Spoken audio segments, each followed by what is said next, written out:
Blood हमारे body में एक फ्लूइड कनेक्टिव टिश्यू है। एक नॉर्मल एडल्ट ह्यूमन में कितना ब्लड है, ब्लड बना किसका है, उसके पास एक्चुअल कंपोजिशन क्या है। हेलो स्टूडेंट्स, मैं डॉक्टर आशीष गुप्ता, आपका लाइफ साइंस एजुकेटर। एक क्विक कॉन्सेप्ट में बात करते हैं कि ब्लड के बारे में फटाफट से एक कॉन्सेप्ट बनाने की कोशिश करते हैं। आओ, तो उससे पहले मैं आपको बता दूं कि संडे टू थर्सडे मैं आपको 7 बजे मिलता हूँ यूट्यूब पर। आप मेरे सेशंस को ज्वाइन करना ना भूलें और टेलीग्राम ग्रुप को जरूर ज्वाइन करके रखेंगे, ठीक है।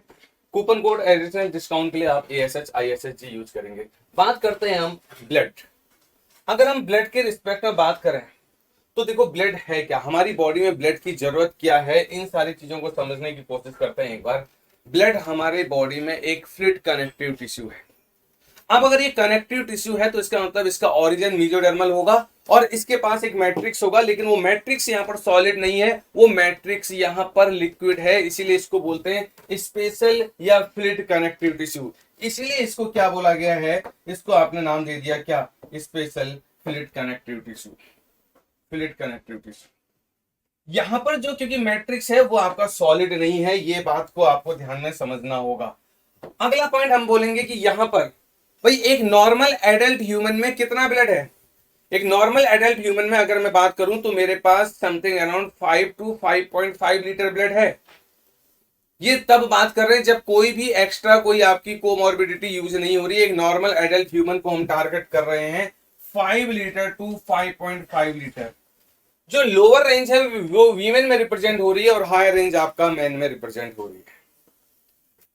विस्कोसिटी, अगर हम मैं बात करूं स्लाइटली एल्कलाइन नेचर का ब्लड, अगर भाई पीएच, जितने भी हमारे बॉडी में बायोलॉजिकल फ्लूइड्स हैं कहीं ना कहीं आपको उनके पीएच के बारे में जरूर आपको इन्फॉर्मेशन होनी चाहिए। तो इसका पीएच स्लाइटली एल्कलाइन रेंज पर होगा, 7.4 के आसपास। अब बात करते हैं कि ब्लड के पास जो एक्चुअल में ब्लड बना किसका है, उसके पास एक्चुअल कंपोजिशन क्या है। तो मैंने कहा ब्लड हमारा दो कंपोनेंट से मिलकर बना हुआ है, formed elements and liquid part, जिसको आप क्या बोलते हो, प्लाज्मा। और क्या आपके पास प्लाज्मा है। तो ये दो कंपोनेंट अगर आप बात करो तो ओवरऑल आप मुझे देखो कि आप यहां पर देखो ब्लड का कंपोजिशन ये हो जाएगा। ब्लड में जो आपका watery substance of the blood है उसको आपने बोल दिया प्लाज्मा, और जो आपका सेल्स और सेलुलर फ्रेगमेंट्स हैं उनको आपने बोल दिया फॉर्म्ड एलिमेंट्स। ओवरऑल ब्लड का 55% आपका क्या है, प्लाज्मा है, और आपका 45% फॉर्म्ड एलिमेंट्स है। तो ये परसेंटेज आपको ध्यान में रखना है, कभी ना कभी आपको न्यूमेरिकल में इस फ्रैक्शन का यूज करना पड़ेगा। तो एक तरफ है हमारे पास सेल्स और सेलुलर फ्रेगमेंट्स और एक तरफ है liquid component watery substance of the blood. तो ये आपके फॉर्म्ड एलिमेंट्स में अगर मैं बात करूं तो यहां पर हमारे पास आरबीसी आ जाएंगी मोस्ट न्यूमरस, हमारे पास थ्रोम्बोसाइट्स आ जाएंगे, प्लेटलेट्स, और हमारे पास डब्ल्यूबीसी आ जाएंगे, ल्यूकोसाइट्स। ऐसी अगर मैं यहां पर ब्लड प्लाज्मा की बात करूं तो यहां पर वाटर है सबसे ज्यादा, प्रोटीन्स होंगे उसमें, इलेक्ट्रोलाइट्स होंगे उसमें, न्यूट्रिएंट्स होंगे उसमें। ये सारी चीजें हम कहां पर बात कर सकते हैं, ये पर्टिकुलरली हम यहां पर बात कर सकते हैं। अब देखो क्वेश्चन ये है कि क्यों जरूरत पड़ी, what are the some specific needs of the tissues for blood flow. क्या ऐसी जरूरत पड़ रही है, तो आप आराम से इसको जस्टिफाई कर सकते हो। अब आप मुझे बताओ, हमारे बॉडी में ब्लड आपका एक नॉर्मल क्लोज सर्कुलेटरी सिस्टम पे फ्लो हो रहा है, ये मैंने कहा ब्लड वेसल है, और यहां पर ये ब्लड फ्लो हो रहा है। इस ब्लड के पास आपका क्या है, न्यूट्रिएंट्स भी हैं, इसके पास आपका ऑक्सीजन भी है।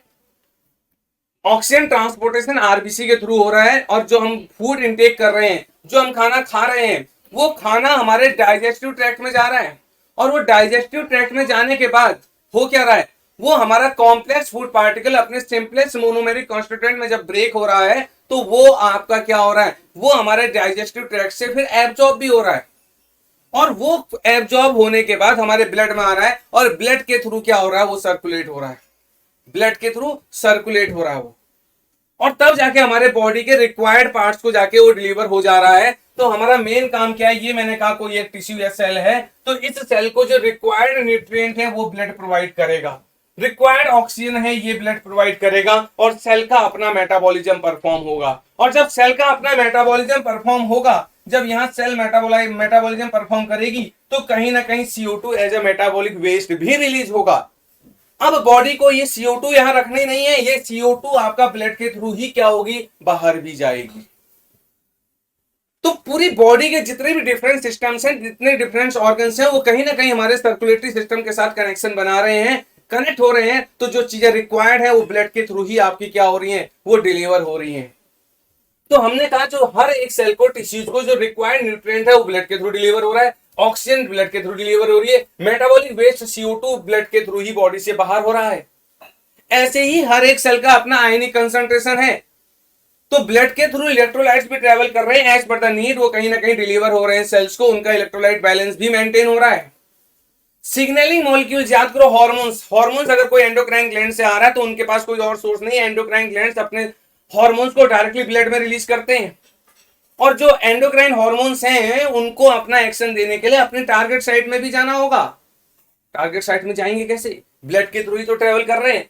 तो सिग्नलिंग मॉलिक्यूल भी ब्लड के थ्रू ही ट्रेवल करते हुए फाइनली कहां पहुंच जा रहे हैं, अपने टारगेट साइट में पहुंच जा रहे हैं, अपने रिसेप्टर से बाइंड कर रहे हैं, और रिसेप्टर से बाइंड करने के बाद तब जाके उन टारगेट सेल में एक फिजियोलॉजिकल रिस्पॉन्स जनरेट हो रहा है।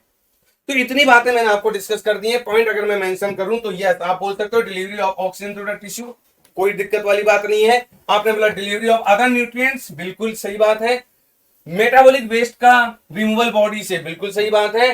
प्रॉपर कंसंट्रेशन ऑफ आयंस को मेंटेन करने के लिए, बिल्कुल ठीक है। और डिफरेंट वेरियस हार्मोन्स और सिग्नलिंग मॉलिक्यूल्स को उनके टारगेट डेस्टिनेशन तक पहुंचाने के लिए हमारा ब्लड रिस्पॉन्सिबल है। ठीक है जी।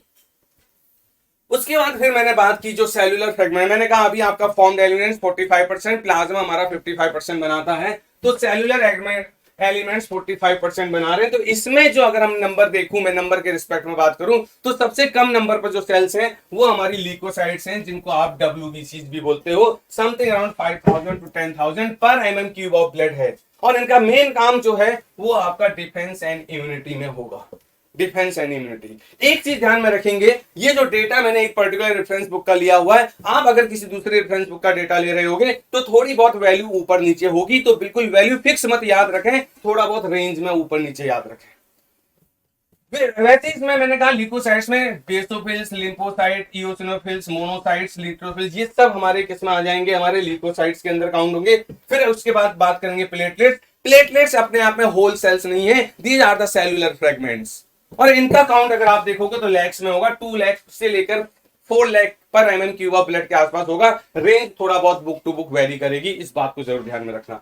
ये इनका मेन काम किसमें, ब्लड क्लॉटिंग में, जिसको आप बोलते हो प्रिवेंशन ऑफ ब्लड लॉस में है।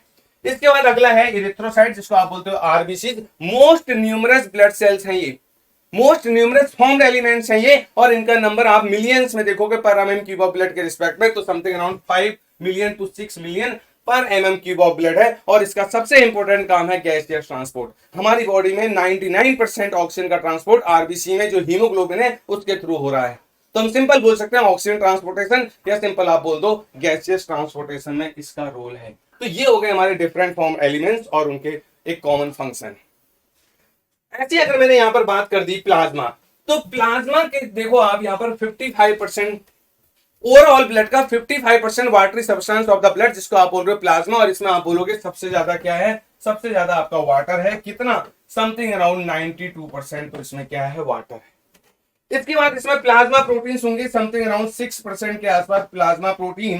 तो प्लाज्मा प्रोटीन का नंबर तो बहुत ज्यादा होगा, लेकिन जो मोस्ट अबंडेंट होंगे उसमें आपका एल्ब्यूमिन होगा, उसमें आपके ग्लोबुलिन्स होंगे, उसमें आपके फिब्रिनोजन होंगे। ऐसे आपने देखा यहाँ पर इलेक्ट्रोलाइट्स होंगे, ऐसे यहाँ पर न्यूट्रिएंट्स होंगे, गैसेस, और आपके क्या होंगे, फैटी एसिड, न्यूट्रिएंट्स, वेस्ट, आपका गैसेस, ये सब आपकी किसमें होंगी, प्लाज्मा में होंगी। तो प्लाज्मा में मेनली एक्चुअल में है क्या, वाटर उसका एक इंपॉर्टेंट कंपोनेंट है, इसलिए watery substance of the blood आपका प्लाज्मा कहलाएगा। तो एक तरफ प्लाज्मा है 55% और आपका ब्लड में दूसरा कंपोनेंट है फॉर्म्ड एलिमेंट्स, उसमें आप सेल्स और सेलुलर फ्रेगमेंट्स की बात करते हो। तो इस तरह से हमने एक कनेक्शन बनाने की कोशिश की। इसी तरह से मेरे साथ आप जुड़े रहें, मैं अगले कॉन्सेप्ट में फिर एक आगे सीरीज बढ़ा दूंगा, तो 5 to 6 मिनट के कॉन्सेप्ट में बहुत कुछ सीखने को आपको मिलने वाला है। तो आप मेरे साथ क्या करेंगे, जुड़े रहेंगे। कितने बजे, शाम को 7 बजे मैं यूट्यूब पर आपके साथ लाइव जुड़ता हूं, संडे टू थर्सडे। टाइम को नोट करना जरूर ना भूलें। बिल्कुल आपको मैं इस लेवल से इस लेवल तक पहुंचाने वाला हूं। मैं पार्ट सी की तैयारी करा रहा हूं, आप मेरे साथ जुड़े। टेलीग्राम चैनल को ज्वाइन करके जरूर रखें, इस टेलीग्राम चैनल को ज्वाइन करके जरूर रखें, क्योंकि जो भी मैं पढ़ा रहा हूँ उसका PDF आपको यहाँ मिलेगा, क्लास का लिंक यहाँ मिलेगा। आप सुपर कोचिंग की सुपर टीम के साथ जुड़े हैं, वहां पर आपको एडिशनल डिस्काउंट चाहिए होगा, तो एडिशनल डिस्काउंट लेने के लिए आप एक कूपन कोड यूज करेंगे ASHISH। ठीक है, टाइमिंग नोट कर लें, इसके साथ आप मेरे साथ जुड़े रहें। थैंक यू ऑल, मिलते हैं अगले कॉन्सेप्ट के साथ।